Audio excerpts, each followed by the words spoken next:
আল্লাহর প্রিয় ইবাদত কোনটি? কোন দোয়াটি তিনবার পাঠ করলে মনের বাসনা পূর্ণ হয়? দোয়াটি পাঠ করার সঠিক নিয়ম কি? জানতে হলে ভিডিওটি শেষ পর্যন্ত দেখুন।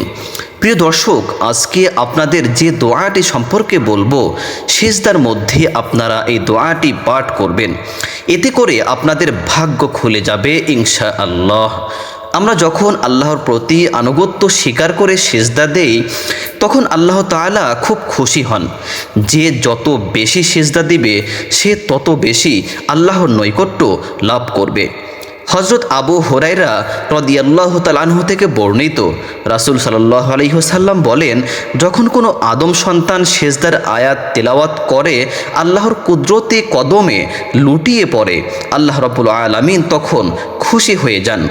মুসলিম শরীফের হাদিস নাম্বার 152। যখন আমরা সিজদা দেই তখন শয়তান আমাদের এক পাশে দাঁড়িয়ে যায়। সেখানে দাঁড়িয়ে সে কাঁদতে থাকে আর আফসোস করতে থাকে, বলে, হায়, আমার তো কপাল পড়ে গেল। আদম সন্তানকে যখন সিজদার হুকুম করা হলো, সাথে সাথেই তারা সিজদায় লুটিয়ে পড়ল। আর আমাকে যখন সিজদার কথা বলা হয়েছিল আমি তো তখন অস্বীকার করেছিলাম। এই কারণেই তো আমার জন্যে জাহান্নাম। আর আদম সন্তান হুকুম মানার কারণে সে যাবে জান্নাতে। আমরা যখন সিজদা করি তখন শয়তান এসব বলতে বলতে কান্নাকাটি করে। হযরত ওবাদা ইবনে সামিত রাদিয়াল্লাহু তাআলা আনহু থেকে বর্ণিত, বিশ্ব নবী সাল্লাল্লাহু আলাইহি ওয়াসাল্লাম বলেন, যখন কেউ আল্লাহর সিজদা করে তখন আল্লাহ তাআলা ওই ব্যক্তির নামে একটি নেকি লিখে দেন, তার অতীতের একটি গুনাহ মাফ করে দেন। আল্লাহ রাব্বুল আলামিন সিজদাকারী ব্যক্তির মর্যাদা বৃদ্ধি করে দেন। যত ধরনের ইবাদত বন্দেগী আছে তার মাঝে সিজদা করলে আল্লাহ তাআলা সবচেয়ে বেশি খুশি হন। এর চেয়ে পছন্দনীয় ইবাদত আল্লাহর কাছে আর একটিও নেই।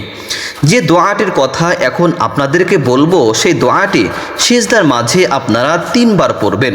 এতে করে আপনার ভাগ্য খুলে যাবে ইনশাআল্লাহ। সিজদার মাঝে এই দোয়াটি 3 বার পাঠ করলে আল্লাহর কাছে যা চাইবেন আল্লাহ রাব্বুল আলামিন আপনাকে তাই দিয়ে দিবেন। দোয়াটি হলো, সুবহানাকা আল্লাহুম্মা রব্বানা ওয়া বিহামদিকা আল্লাহুম্মা গফিরলি। এই দোয়াটি আপনারা সিজদার মাঝে 3 বার পাঠ করবেন। প্রিয় দর্শক, রাসূল সাল্লাল্লাহু আলাইহি ওয়াসাল্লাম এই দোয়াটি সিজদার তাসবিহ, যেটা সুবহানা রাব্বিয়াল আ'লা, অর্থ আমি প্রশংসার সাথে সুমহান প্রভুর পবিত্রতা বর্ণনা করছি, এই দোয়াটি পাঠ করে তারপরে পড়তেন, সুবহানাকা আল্লাহুম্মা রব্বানা ওয়া বিহামদিকা আল্লাহুম্মা গফিরলি। এর অর্থ হচ্ছে, আপনার প্রশংসা হে আল্লাহ, আপনি আমাদের প্রভু, আপনার প্রশংসার সহিত আপনার পবিত্রতা ঘোষণা করছি। হে আল্লাহ, আপনি আমাকে ক্ষমা করুন। সুবহানাল্লাহ। প্রিয় দর্শক, এই দোয়াটি আপনারা সিজদার মাঝে 3 বার পাঠ করবেন। যখন আপনি সালাতুল হাজত কিংবা নফল নামাজ পড়েন তখন তো সাধারণত সিজদায় গিয়ে আল্লাহর কাছে অনেক কিছুই চান। নানান ধরনের চাওয়া নিয়ে আল্লাহর দরবারে হাত তোলেন, কান্নাকাটি করেন। তখন অন্যান্য দোয়ার পাশাপাশি সিজদায় গিয়ে আপনি এই দোয়াটিও 3 বার পাঠ করুন। নিশ্চয়ই আল্লাহ তাআলা তার অনুগত বান্দাদের নিরাশ করেন না।